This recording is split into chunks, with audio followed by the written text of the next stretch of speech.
मित्रों, स्वागत है आपका। क्या करेंगे आज के सेशन में?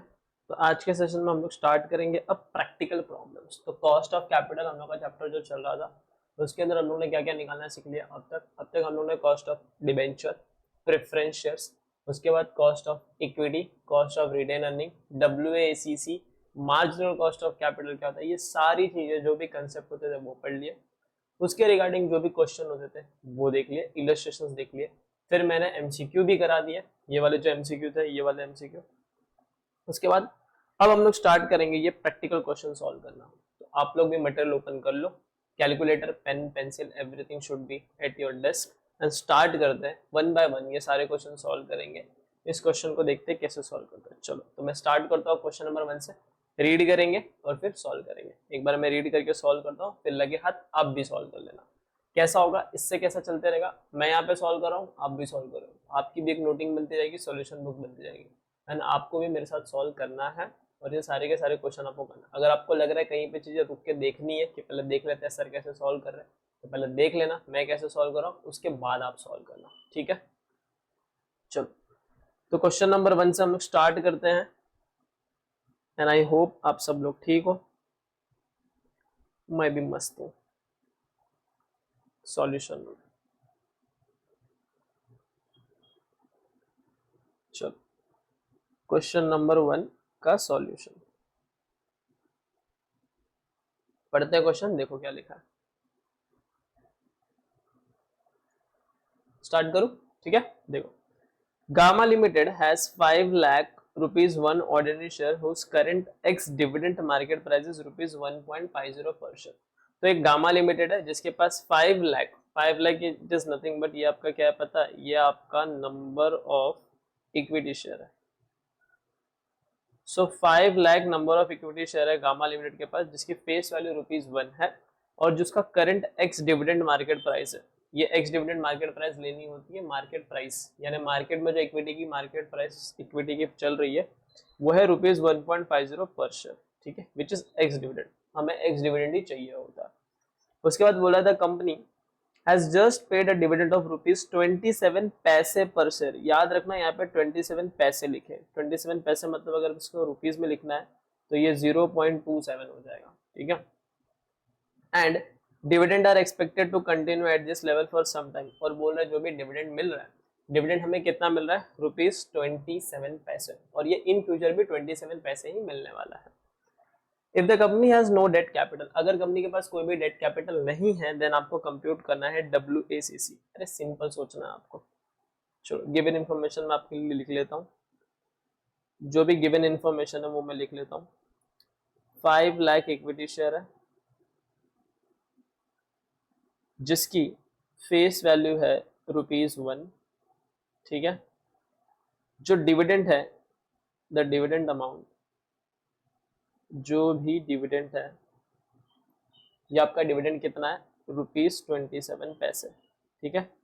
और मार्केट में जो भी प्राइस चल रही है, the market price is nothing but 1.50, ठीक है। तो मार्केट में जो प्राइस चल रही है वो चल रही है 1.50 और हमें बोला गया है कि आपको कैलकुलेट करना है WACC और इसके अंदर डेट है ही नहीं। अब खुद सोचो, एक कैपिटल स्ट्रक्चर है, कैपिटल स्ट्रक्चर के अंदर सिर्फ और सिर्फ इक्विटी है और डेट है ही नहीं, सिर्फ और सिर्फ इक्विटी है, डेट है ही नहीं। तो इस केस में जो हम लोग WACC निकालेंगे वो किसका निकलेगा, इसका ही निकलेगा ना, क्योंकि डेट तो है ही नहीं। तो जो इक्विटी की कॉस्ट होगी वही कॉस्ट हो जाएगी WACC। तो इस केस के अंदर हमें डेट को कुछ करना ही नहीं है, इग्नोर करते हुए चलना है।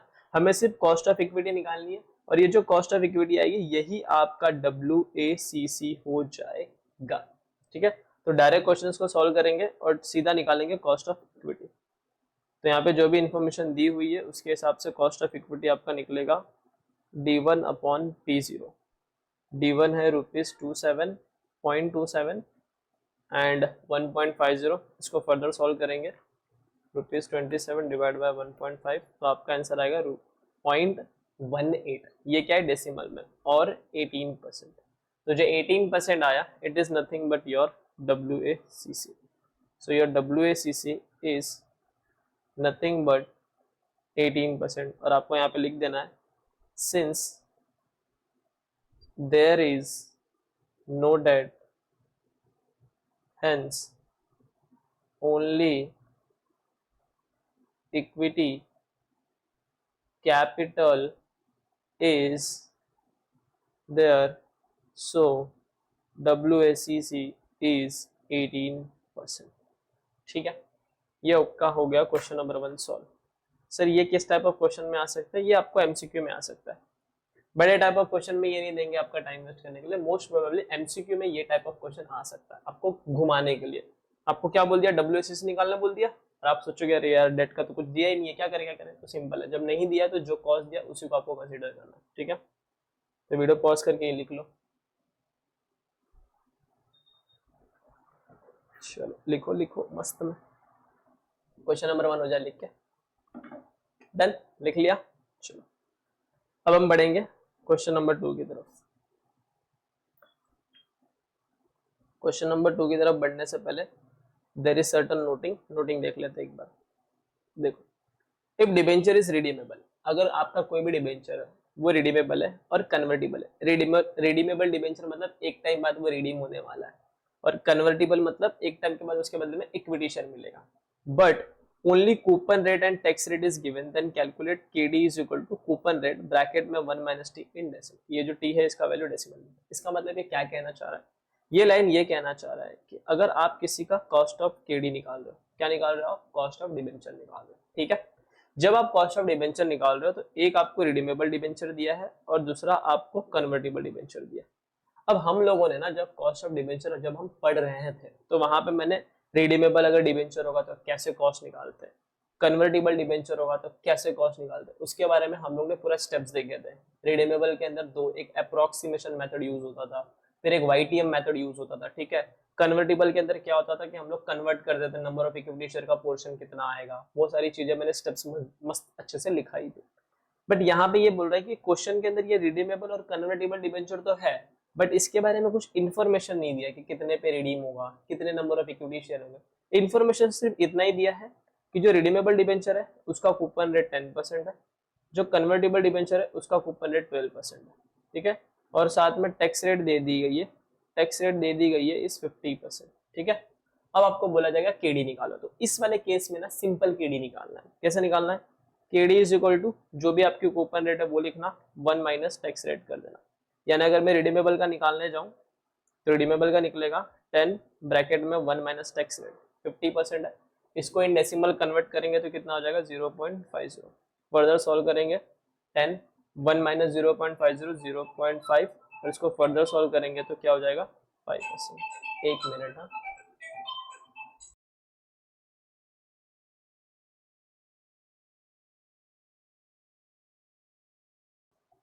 अब ऑडियो आ रहा होगा, आ रहा है ठीक है। तो मैं कहाँ पे था, cost of redeemable debenture 10 1 minus 5 1 minus 0.5, इसको सॉल्व करेंगे तो 0.5 आएगा, देन 10 मल्टीप्लाई बाय 0.5 करेंगे तो आपका आंसर आ जाएगा 5।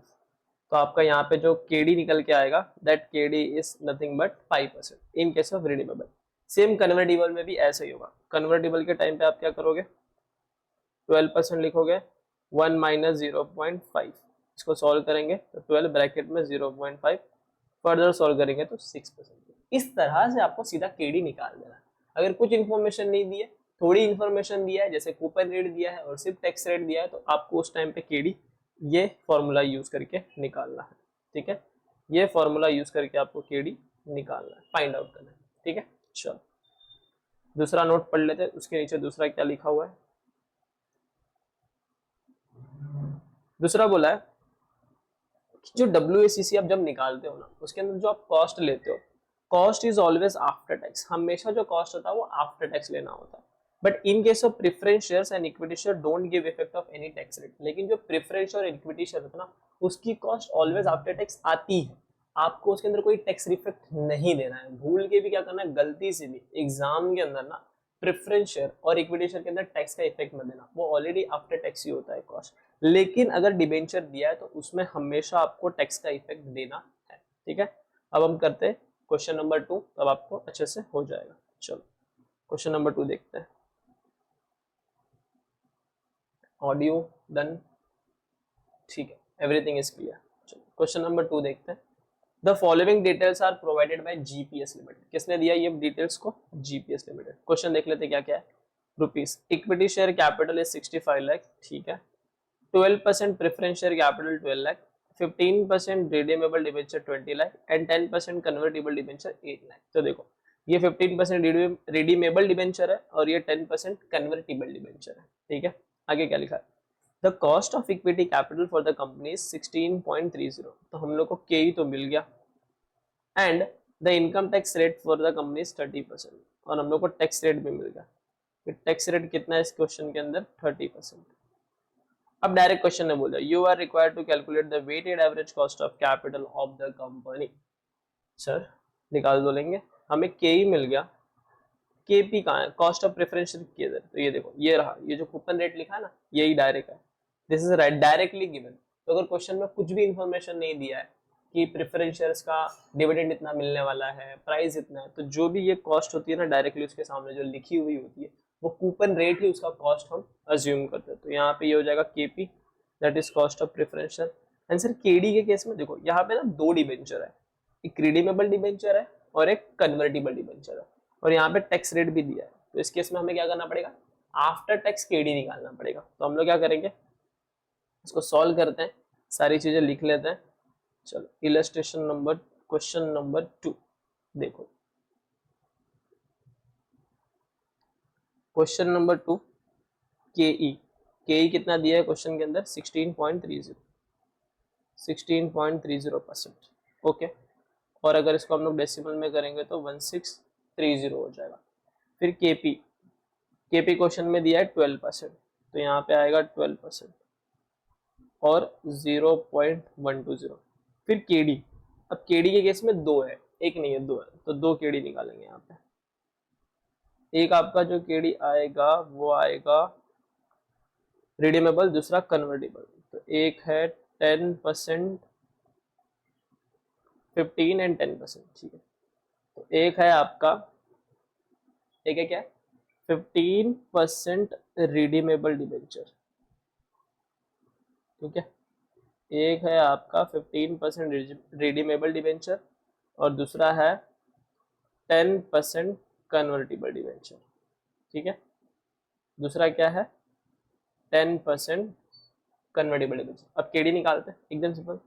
KD is equal to coupon rate 1 minus tax rate, ठीक है। तो केडी यहाँ पे 15%, 1 माइनस टी का वैल्यू कितना था? 30% था क्वेश्चन के अंदर। टैक्स रेट इज 30%, डेसिमल्स में लिखेंगे तो क्या हो जाएगा? 0.30। ये कैसे आया? 30 डिवाइड बाई 100। तो जब 30 डिवाइड बाई 100 करेंगे तो आपका आंसर आ जाएगा 0.30। तो यहाँ पे हम लिख देंगे 0.30। फर्दर सॉल्व करेंगे इसको, 15%, 1 माइनस ये करेंगे तो ये 0.7 होगा और ये हो जाएगा 10.5%। और हम इसको 0.105 भी लिख, 10.5 डिवाइड बाई 100, 0.105 भी बोल सकते हैं, 0.105 इन डेसिमल्स, ठीक है। तो ये केडी मिल गया डिबेंचर का। अब कन्वर्टेबल का निकालते हैं, same KD is equal to coupon rate 1 minus T. फिर यहाँ पे आएगा 10%, ब्रैकेट में 1 माइनस 0.30। फिर फर्दर सॉल्व करेंगे 10%, 1 माइनस ये कितना हो जाएगा आंसर अपना? 0.70। फिर सॉल्व करेंगे तो ये कितना हो जाएगा? 7% और 0.07 इन डेसिमल्स, ठीक है। यहाँ तक समझ गया। अब क्या करेंगे? सीधा टेबल बनाएंगे और सॉल्व करेंगे, क्योंकि कॉस्ट तो मिल गया। ये के ई है, ये केपी है, ये केडी है रिडीमेबल का और ये कन्वर्टेबल का, ठीक है। अब क्या करेंगे? हम टेबल बनाएंगे और सॉल्व करेंगे। तो अगर आपने यहाँ तक नहीं लिखा है तो एक बार वीडियो पॉज करके पहले इतना लिख लो अच्छे से, एकदम मस्त मक्खन की तरह लिखो, ठीक है। डन, लिख लिया। चलो अब हम लोग बैक निकालते हैं, WACC, ठीक है। स्टार्ट करो। चलो देखो, सबसे पहले आएगा सोर्स, फिर आएगा अमाउंट, सोर्स अमाउंट, फिर हम निकालते थे प्रपोर्शन, ये प्रपोर्शन निकालेंगे अप टू 3 डेसिमल्स तक, ठीक है। फिर कॉस्ट, कॉस्ट को लिख देंगे डेसिमल्स में, और आपका आएगा WACC। अगर ये A है, B है, C है, चलो ऊपर लिख के दे देता हूँ।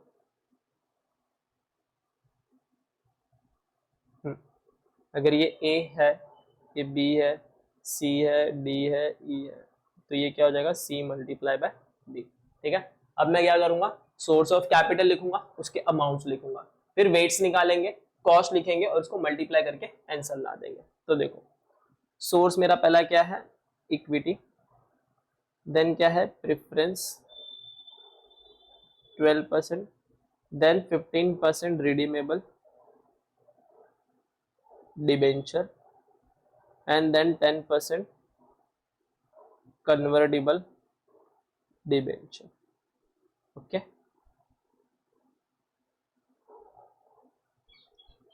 यहां तक समझा? सारे सोर्स लिख दिए, अब कैपिटल लिखते हैं, अमाउंट लिखते हैं, किसका कितना अमाउंट है। तो देखो, द अमाउंट इज, इक्विटी का कितना है 65 लाख रुपीज, 65 12 28, तो इसका अमाउंट है 65 लाख रुपीज, इसका अमाउंट है 12 lakh rupees, and then 20 lakh rupees and 8 lakh rupees, ठीक है। ये है अमाउंट। अब क्या करेंगे, इस अमाउंट का टोटल करेंगे ताकि टोटल कैपिटल मिल जाए। टोटल करेंगे 65 lakh, 12 lakh, 20 lakh and 8 lakh is 1 crore 5 lakh rupees, ठीक है। अब हमें क्या निकालना है, प्रपोर्शन निकालना है। तो प्रपोर्शन कैसे निकालते थे हम लोग, इंडिविजुअल कैपिटल लेते थे डिवाइड बाय टोटल कैपिटल करते थे, तो इससे हमें क्या मिल जाता था, प्रपोर्शन मिल जाता था। चलो तो प्रपोर्शन निकालेंगे, 65 divide by 1, 65 lakh divide by 105 lakh, तो पहला का आंसर आ रहा है अप टू 3 डेसिमल 619, दूसरा आ रहा है 12 लाख डिवाइड बाय 105, 0.114, ठीक है। Third one is 20 lakh divide by 105 यानी 105, 109, and the fourth one is 8 lakh divide by 105 is 0.076। अब क्या करेंगे, इन सबका टोटल करेंगे और देखेंगे 1 आ रहा है कि नहीं, 1 आ रहा है या फिर 0.999998 ऐसे कुछ आ रहा है कि नहीं, 0.619 प्लस 0.114 प्लस 0.190 प्लस 0.76, हाँ, तो इन तीनों का टोटल आ रहा है 999, यानी चलेगा, 1 के अप्रोक्स ये, अगर आप इसको राउंडिंग ऑफ करोगे तो 1 हो जाएगा। तो हम लोग का ये आंसर राइट हो गया। अब हम लोग क्या करेंगे, कॉस्ट लिखेंगे डेसिमल्स में, तो डेसिमल्स में कॉस्ट लिख देते, इक्विटी का कॉस्ट है 0.1630, ठीक है। ये मेरा किसका कॉस्ट है, इक्विटी का कॉस्ट हो गया। उसके बाद केपी है 12%, तो 0.120, देन ये एक का केडी है 0.105 एंड ये दूसरा 0.07, तो यहाँ तक मैंने क्या लिख दिया, कॉस्ट लिख दिया। अब मैं क्या करूंगा, simple, this multiply by this, this multiply by this, this multiply by this and this multiply by this, तो यहाँ पे एक वैल्यू आएगी और उन सारे वैल्यूज को ऐड करेंगे तो हमें मिल जाएगा WACC, ठीक है। तो एक बार देखो मैं ऐड कर रहा हूँ, मल्टीप्लाई करूंगा फिर ऐड करूंगा, और इसका आंसर अप टू 3 डेसिमल तक लिखेंगे, अप टू 3 डेसिमल तक, अप टू 4 कर दो, 0.1009 हो जाएगा, ठीक है। कैलसी पे आंसर आ रहा है 0.100, जो कैलसी पे आंसर आ रहा है वो है 0.1000897, तो इसको राउंडिंग ऑफ करके इसको मैंने 9 बना दिया, ठीक है। दूसरा देखते हैं, 0.114 मल्टीप्लाई बाय 120, इसका आंसर आ रहा है 0.01728, मुझे 4 डेसिमल चाहिए तो मैं इसको 3 कर देता हूँ, 0.0173, डन। आप लोग ये मेरे साथ कैलकुलेट करते रहना, 0.190 मल्टीप्लाई बाय 105, इसका आंसर आ रहा है 0.01995, अप टू 4 डेसिमल, तो ये 5 का 6 हो जाएगा, फिर ये 2 बन जाएगा, तो इसको मैं 0.020 कर देता हूँ, ठीक है, यहाँ पे आएगा 0.020। डन। अब थर्ड वाला 0.076 मल्टीप्लाई बाय 0, क्या आ रहा है 0.0053। वापस कर लेते हैं, 0.076 मल्टीप्लाई बाय 07, 0.0053। ठीक, अब क्या करेंगे, इसका टोटल करेंगे तो हमें मिल जाएगा WACC। टोटल करते हैं, 0.1009 plus 0.173 0.1173 plus 0.020 plus 0.53 0.1009 plus 0.173 plus 0.20 plus 0. Answer आ रहा है 0.1435 और आप इसको लिख सकते हो 14.35%। देख लेते हैं कहीं पे मिस्टेक तो नहीं हो गई है। आंसर अच्छा, आपको क्वेश्चन नंबर 1 का आंसर मैच नहीं कराया था ना मैंने, ये रहा क्वेश्चन नंबर 1 18% आ रहा था, यस, एंड ये आ रहा है 1399। कैसे आ रहा है 1399? अच्छा, यहाँ लिखते टाइम देखो सिली मिस्टेक हो गई, 0.114 मल्टीप्लाई बाय 0.114 मल्टीप्लाई बाय 120। इसका आंसर आ रहा था 0.01368। अब इसको बनाना था 7, ठीक है, तो ये होता 0.0137। अब इस चीज को मैंने कैसे लिख दिया, 0.137 को 0.0173। ऐसे एग्जाम में सिली मिस्टेक्स होते हैं, और ये सिली मिस्टेक्स क्यों होते हैं पता है? अब फटाफट जब चीजें करते हैं ना तब होता है। इसके लिए कभी भी देखो, लिखते टाइम एकदम 2 बार चेक कर लेना। यहाँ कैल्सी पे आप लिख रहे हो, यहाँ लिख रहे हो, लिखने के बाद फिर कैल्सी पे एक बार नजर घुमाओ कि मैंने प्रॉपर वही वर्ड्स लिखे हैं ना, प्रॉपर वही अमाउंट लिखे है ना, ये आपको चेक करना है। तो आपकी सिली मिस्टेक्स होती है, इसकी वजह से पूरा आंसर होता है रॉन्ग। तो ये 73 के जगह पे 37 है, और आप इसको सॉल्व करोगे, अब टोटल करोगे 0.1009 0.0137 प्लस 0.20 प्लस 53। अब आंसर आ रहा है 0.1399 और 13.99%, ठीक है, तो यहाँ पे भी आ रहा है 13.99%। Now it is right answer. चलो टेबल बना लो, सॉल्व कर लो एकदम अच्छे से।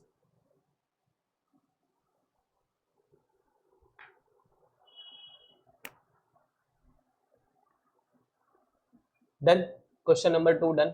चलो अब हम लोग करेंगे क्वेश्चन नंबर 3। देखते हैं क्वेश्चन नंबर 3 कहाँ है।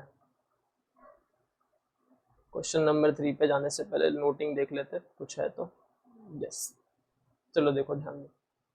इफ क्वेश्चन सेज, अगर क्वेश्चन कहता है कंपनी ने इशू किया 10% debenture of face value of 100 each, ठीक है, तो कंपनी ने डिबेंचर इशू किया जिसका फेस वैल्यू 100 ईच है, एंड रियलाइजेज ₹96 पर डिबेंचर, यानी 100 ईच के बदले उसको 96 रुपीज का पैसा मिला, and redeemable at a premium of 12%, और रिडीम हो रहा है 12% के प्रीमियम।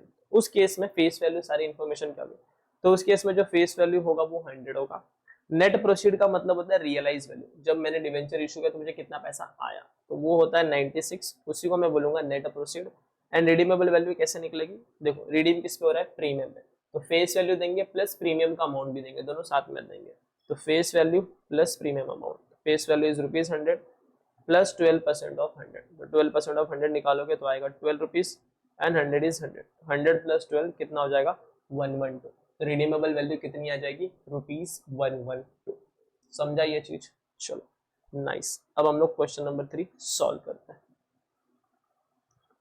आ जाओ क्वेश्चन नंबर 3 पे।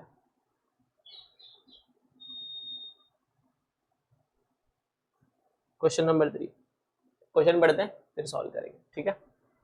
ABC companies equity share is quoted in the market at ₹25 पर शेयर करंटली, तो बोल रहा है ABC कंपनी लिमिटेड है जिसके जो इक्विटी शेयर है वो मार्केट में ₹25 पे ट्रेड हो रहा है, यानी इसको मैं P0 बोल दूं, मार्केट प्राइस बोल दूं। The company page a dividend of ₹2 पर शेयर, और कंपनी ने जो अभी डिविडेंड पे किया यानी जो D0 पहले का डिविडेंड है वो ₹2 का है। फिर बोल रहा है and the investors market expect a growth rate of 6% per annum, और जो इन्वेस्टर है वो एक्सपेक्ट कर रहा है कि जो ग्रोथ रेट है वो 6% पर एनम है, यानी मेरा ये क्या हो गया, ग्रोथ रेट हो गया, जी की वैल्यू हो गई।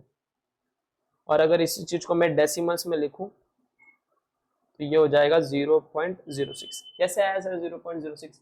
6 डिवाइड बाय 100 करो, आपका आंसर आ जाएगा।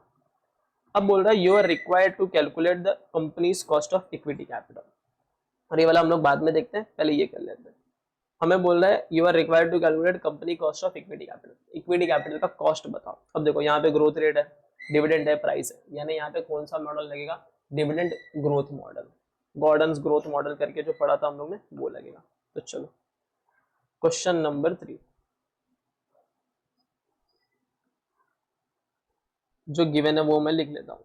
गिवन मार्केट प्राइस और P0 इज इक्वल टू ₹24, ठीक है, इज इक्वल टू ₹25 है, तो ये आपका 25। उसके बाद जो D0 दिया हुआ है यानी पेज डिविडेंड वो कितना दिया है, ₹2, एंड जो ग्रोथ रेट दिया हुआ है वो दिया है 6%, और जिसको मैं 0.06 इन डेसिमल्स लिखूंगा, ठीक है, डन यहाँ तक। अब मैं क्या करूंगा, फॉर्मूला लिखता हूँ, K E cost of equity is equal to D1 upon P0 plus G, और फॉर्मूले में सारे वैल्यूज पुट कर दो। D1 लाना पड़ेगा क्योंकि D1 तो है नहीं हमारे पास, तो D1 कैसे कैलकुलेट होता है, D1 हम कैलकुलेट करते हैं, D1 is equal to D0 1 plus G, और ये जो G है इसको हम लोग किस में लिखते हैं, डेसिमल्स में लिखते हैं, ठीक है। तो फर्दर सॉल्व होगा ₹2 1 प्लस G को लिखेंगे डेसिमल में तो क्या होगा 0.06, फिर इसको फर्दर सॉल्व करेंगे तो ये होगा ₹2 1 प्लस 0.06, तो आंसर कितना होगा 1.06, और फिर 2 को मल्टीप्लाई करेंगे 1.06 से, तो हम लोग का आंसर आएगा 2.12, 2 मल्टीप्लाई बाय 1.06, 2 मल्टीप्लाई बाय 1.06, तो D1 आ गया 2.12 यानी ₹2.12। अब सारे वैल्यूज को लिख लेते हैं, ₹2.12 is 25 plus G is 0.06, further solve करेंगे हम लोग, 2.12 डिवाइड बाय 25, कितना आंसर आ रहा है 0.0848, लिख लेता हूँ एक पल के लिए पूरा, फिर बाद में देखते हैं, इसको राउंडिंग ऑफ करेंगे, प्लस 0.6 करेंगे तो आंसर आएगा 0.1448, ठीक है। अप टू 4 डेसिमल तक आपको कॉस्ट लेना होता है, और इन परसेंटेज 14.48%, ठीक है। तो ये आपका कॉस्ट ऑफ इक्विटी निकल गया। निकाल लो, वीडियो पॉज कर लो और इसको सॉल्व कर लो, पहले कॉस्ट ऑफ इक्विटी निकाल लो, फिर हम लोग केडी की तरफ बढ़ेंगे, ठीक है। चलो कर लो इतना।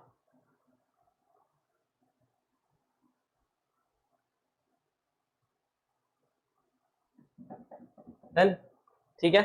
अब केडी देखते हैं, मतलब सेकंड वाला पढ़ते हैं। सेकंड क्या कह रहा, देखो second one, if the company issue, अगर कंपनी इशू कर रही है 10% debenture of face value ₹100 each and realises 96 per debenture while the debenture are redeemable after 12 years, तो ये जो 10% है ये कूपन रेट है, 100 आपकी फेस वैल्यू है, 96 आपका नेट प्रोसीड हो गया, 12 years is your number of years होगा जो हम लोग नंबर ऑफ ईयर्स पढ़ते थे, एंड 12% प्रीमियम, यानी ये रिडीम होगा प्रीमियम पे 12% पे, ठीक है। कैलकुलेट करना है cost of debenture using YTM, देखा क्वेश्चन में सामने से बोला है कि आपको कॉस्ट निकालना है डिबेंचर का बाय यूजिंग YTM, ठीक है। तो क्वेश्चन में सामने से बोला है YTM का यूज करके कॉस्ट निकालो, और अज्यूम करना है टैक्स रेट कितना है 50%, तो ये टी की वैल्यू दे दी, और इसको अगर मैं इन डेसिमल्स में लिखूं, अगर मैं इसको इन डेसिमल्स में लिखूं तो इसका आंसर आएगा 0.50।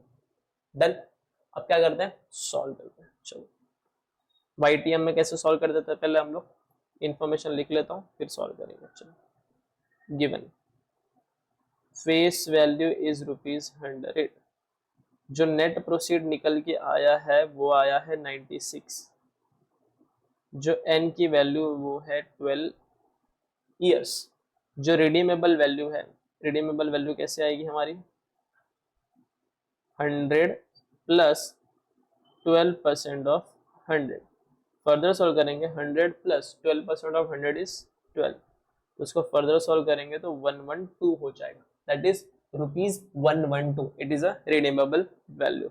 अब YTM मेथड से सॉल्व करना है और हम लोग को टैक्स रेट भी दिया हुआ है। The tax rate is, what is the tax rate is 50%, तो इसको मैं इन डेसिमल में 0.50 लिख सकता हूँ। अब स्टेप 1 में हम लोग क्या कर देते हैं, कैश फ्लो, स्टेप 2 में प्रेजेंट वैल्यू, स्टेप 3 में IRR कर देते हैं। तो चलो स्टेप 1 में कैश फ्लो ले लेते हैं। तो यहाँ पे आएगा कैश, फिर आएगा ईयर, फिर आएगा पर्टिकुलर्स। पहले क्या होता था, कैश आउटफ्लो होता था। इन्वेस्टर पर्सपेक्टिव से देखेंगे इसको, तो जो भी कैश फ्लो है पहले होगा आउटफ्लो, फिर होता है इनफ्लो और फिर होता है इनफ्लो। ठीक है, आउटफ्लो कितने का होगा, 96। इन्वेस्टर के जेब से कितना आया, 96 आया, तो उसके जेब से आउटफ्लो हो गया 96 का। एक मिनट, यहाँ पे तो ईयर लिखना है, 0, 1 to 12 एंड 12। तो पहला आ गया नेट प्रोसीड 96 का। फिर इंटरेस्ट लेना है। इंटरेस्ट कैसा लेना होता है हमको, जो भी हम इंटरेस्ट लेते हैं वो नेट ऑफ टैक्स लेते हैं। ठीक है, तो इंटरेस्ट कैसे निकलेगा, कितने परसेंट डिवेंचर इशू किया, 10% का डिवेंचर, कूपन रेट इज 10%, तो वो भी यहाँ पे लिख देता हूँ, that coupon rate is equal to 12%। Coupon rate कितना है, 12% है। तो यहाँ पे आएगा 100 का, सबसे पहले आप 12% निकालो, फिर उसको आप मल्टीप्लाई कर देना 1 माइनस टी से।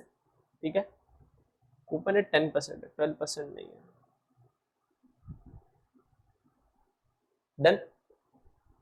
100 का कितना लेंगे, 10%। 100 का 10% ब्रैकेट में 1 माइनस टी। फर्दर सॉल्व करते हैं इसको, 100 का 10% 10, 1 माइनस टी 0.50, इन डेसिमल लिखेंगे। ठीक है, फिर इसको आप पूरा सॉल्व करोगे, 1 माइनस 0.5 करोगे तो आपका आंसर आएगा 0.5।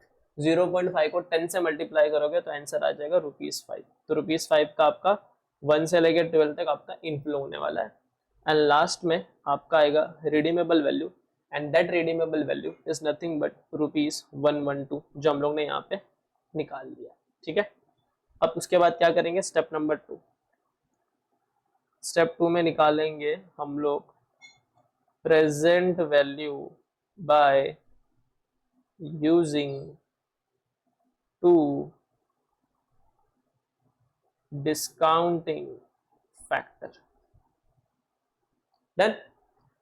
तो पहले आएगा क्या आपका ईयर, फिर कैश फ्लो, फिर डिस्काउंटिंग फैक्टर। एक बार हम लोग 5% से सॉल्व करते हैं, एक बार 10 से करेंगे, फिर डिस्काउंटिंग फैक्टर @12%, और फिर आपका आएगा प्रेजेंट वैल्यू, ईयर 0, 1 से लेके 12 एंड 12।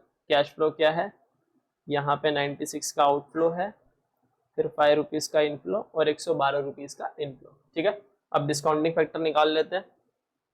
ये तो 1 आएगा, तो ये भी 1 आएगा। 5% के रेट से 12 ईयर्स का निकालना, तो हम लोग क्या करेंगे कैलकुलेटर पे, हम लोग करेंगे 1 डिवाइड बाय 1.12, ईयर 1 का आ जाएगा, इक्वल टू प्रेस करेंगे तो ईयर 1 का आ जाएगा। उसके बाद मल्टीप्लाई बाय 2 टाइम्स प्रेस करेंगे। ठीक है, फिर इक्वल टू प्रेस करेंगे 11 टाइम्स। जब हम लोग ये वाला प्रोसेस करेंगे तो हम लोग ईयर 12 के डिस्काउंटिंग फैक्टर पे आ जाएंगे।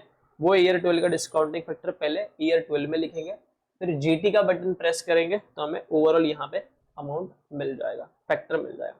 1 डिवाइड बाय 1.05, 2 3 4 5 6 7 8 9 10, मैंने 2 बोला, 1 minute,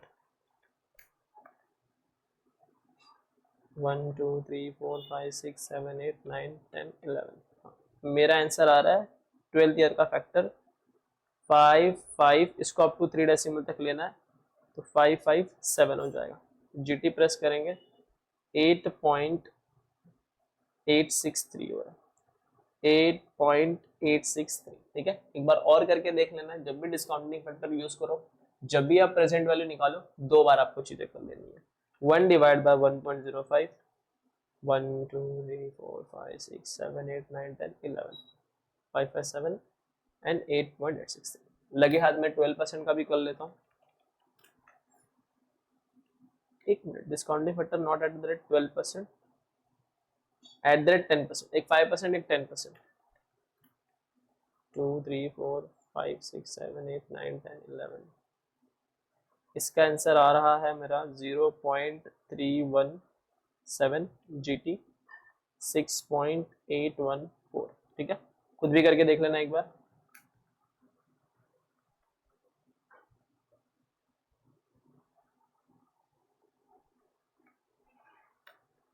one divide by 1.10 equal to 1 2 3 4 5 6 7 8 9 10 11।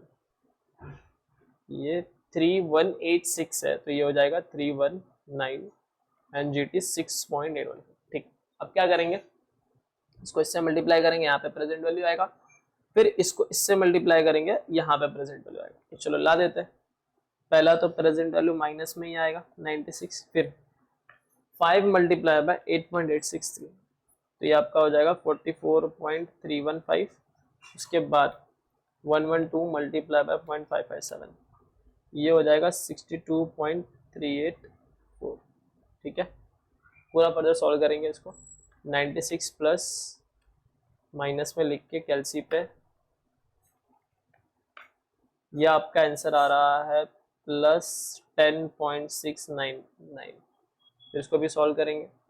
96 minus में 44.315, ना गलती से 5 मल्टीप्लाई बाय 6.814, ये आपका आएगा 34.07। फिर 112 मल्टीप्लाई बाय 0.557, ये आपका आएगा 62.384। ठीक है, 5 मल्टीप्लाई बाय 6.814, 112 मल्टीप्लाई बाय 0.319,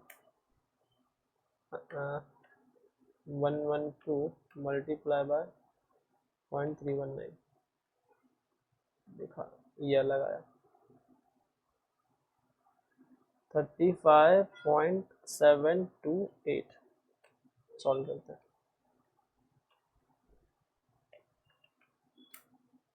ठीक है, अब क्या करेंगे, टोटलिंग करेंगे। 96 प्लस,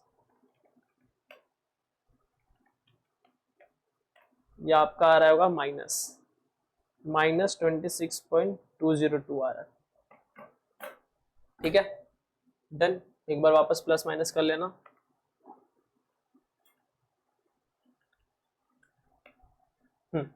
अब क्या निकालेंगे, IRR निकालेंगे। चलो स्टेप 3 मैं यहीं पे आपको IRR निकाल लेता हूँ। IRR लगाएंगे, फॉर्मूला क्या होता था अपना IRR का? IRR का फॉर्मूला होता था लोअर रेट प्लस, इस चीज को हम लोग NPV बोलते हैं। ठीक है, ये चीज और ये चीज जो आती है इसे हम बोलते हैं NPV, that is net present value. तो यहाँ पे NPV at lower divide by NPV at lower minus NPV at higher, bracket में higher minus lower rate. Further solve करेंगे, लोअर रेट है 5% प्लस NPV एट लोअर कितना आया था 10.699 divided by 10.699 minus bracket में माइनस। और याद रखना, जब भी आप IRR सॉल्व करो, आपका एक NPV प्लस आना चाहिए और दूसरा NPV आपका नेगेटिव आना चाहिए, हमेशा याद रखना। माइनस 26.202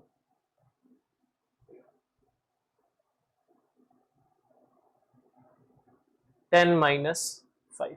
ठीक है, पहले क्या करेंगे, पहले ये वाला ब्रैकेट सॉल्व करेंगे, फिर आगे बढ़ेंगे। सॉल्व करते हैं। 5 प्लस, अब देखो ये माइनस है, ये भी माइनस है, तो माइनस माइनस प्लस हो जाएगा। तो यहाँ पे फर्दर आंसर क्या आएगा, 10.699 divided by 10.699 plus 202, 36.901 multiply by 5।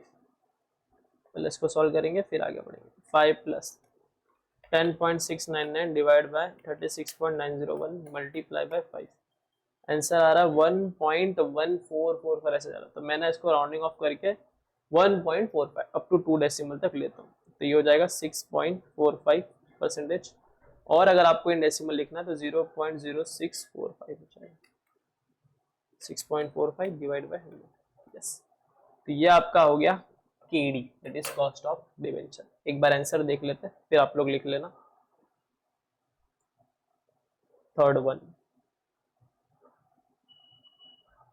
हाँ ये देखो, कॉस्ट ऑफ इक्विटी इज 14.48%, तो हम लोग का कॉस्ट ऑफ इक्विटी आया था दैट इज 14.48%, ठीक है। एंड केडी इज 6.45 और 0.645, केडी आपका 6.45%, तो ये भी आपका आंसर हो गया।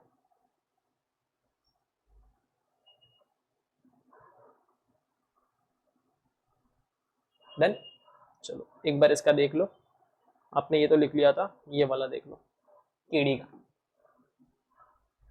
ये पार्ट बी है और ये वाला पार्ट ए है। हो गया 2, डन 3,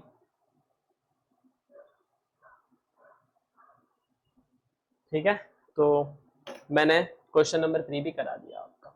चलो अब क्या करें, क्वेश्चन नंबर 3 आपका हो गया।